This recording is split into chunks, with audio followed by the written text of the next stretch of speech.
তার সুজিত বসু টানা জিজ্ঞাসাবাদের পর সোমবার রাতে ইডির জালে প্রাক্তন দমকল মন্ত্রী।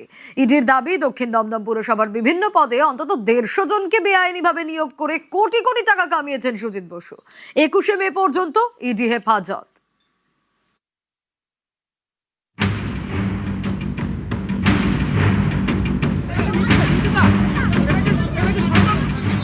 পুরনিয়োগ দুর্নীতি মামলায় ইডির হাতে গ্রেপ্তার তৃণমূল নেতা সুজিত বসু।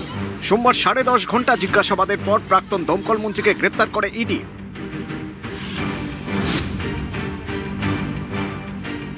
2022 সালে প্রথম পুরসভা নিয়োগ দুর্নীতি সামনে আসে। 2022 সালে ব্যবসায়ী অয়নশীলের সল্টলেকের বাড়িতে তল্লাশি চালায় ইডি। সেটা ছিল শিক্ষক নিয়োগ মামলা। ওই মামলায় তল্লাশি অভিযানের সময় ইডি হাতে পায় পুরনিয়োগ দুর্নীতির নথি। উঠে আসে সুজিত বসুর নাম। দীর্ঘদিন ধরে ইডি স্ক্যানারে ছিলেন সুজিত বসু। দক্ষিণ দমদম পুরসভায় বেআইনি নিয়োগের অভিযোগ, কারো ক্ষেত্রে টাকা, কারো ক্ষেত্রে জমির বিনিময়ে চাকরি দেওয়ার অভিযোগ। ভোটের আগে পুর নিয়োগ দুর্নীতি মামলায় 4 বার নোটিশ পেয়েও হাজিরা দেননি সুজিত বসু। ভোট শেষের পর 1 মে হাইকোর্টের নির্দেশে ইডি দপ্তরে হাজিরা দেন।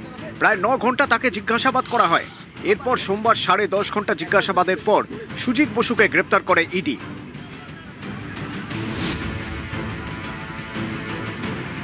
মঙ্গলবার আদালতে তোলা হয় সুজিত বসুকে। তার বিরুদ্ধে বিস্ফোরক অভিযোগ ইডি। 2014 সাল থেকে অয়নশীলের সংস্থা এবিএস ইনফো জোনের মাধ্যমে বিভিন্ন পুরসভায় বেআইনি নিয়োগ হয়েছে। সুজিত বসুর বিরুদ্ধে দক্ষিণ দমদম পুরসভায় বেআইনি নিয়োগের অভিযোগ ইডির। পুরসভার বিভিন্ন পদে অন্তত 150 জনকে বেআইনিভাবে নিয়োগের অভিযোগ।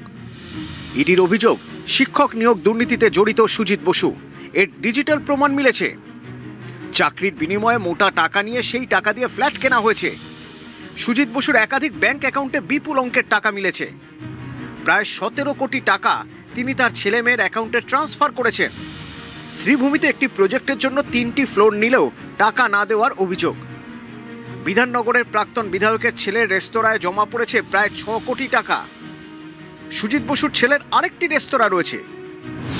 লকডাউনের সময় সেই চাইনিজ রেস্তোরাঁয় 1 কোটি 11 লক্ষ টাকার ব্যবসা দেখানো হয়েছে। এখানেই সন্দেহ হয় কেন্দ্রীয় এজেন্সির। লকডাউনের সময় বন্ধ ছিল রেস্তোরাঁ। সে সময় প্রাক্তন মন্ত্রীর ছেলের রেস্তোরাঁয় কিভাবে কোটি কোটির ব্যবসা? এ নিয়ে বৈধ কোনো নথি পাওয়া যায়নি বলেই আদালতে দাবি করেছে ইডি। পলিটিক্যাল অ্যারেস্ট, এটাই পরিবর্তন যেটা চেয়েছিল, সেই পরিবর্তনের জন্য প্রথম শুরু হলো পলিটিক্যাল অ্যারেস্ট। তার বিরুদ্ধে যদি কিছু থাকতো তাহলে সিবিআই নিশ্চয়ই সেটা আগেই বলতো। তাকে সাক্ষী হিসেবে ডাকা হয়েছিল, অ্যারেস্ট করলো। এটা পলিটিক্যাল অ্যারেস্ট। কোর্টের দিকেই ন্যায় বিচারের জন্য আমরা তাকিয়ে আছি। কোনো ব্যক্তি আমাদের কাছে গুরুত্বপূর্ণ নয়। পুরো দুর্নীতি হয়েছে 15 বছর ধরে, সেই ত্রিফলা থেকে আরম্ভ করে।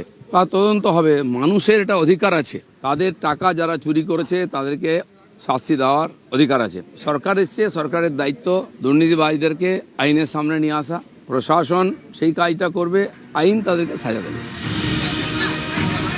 নিউজ 18 বাংলা।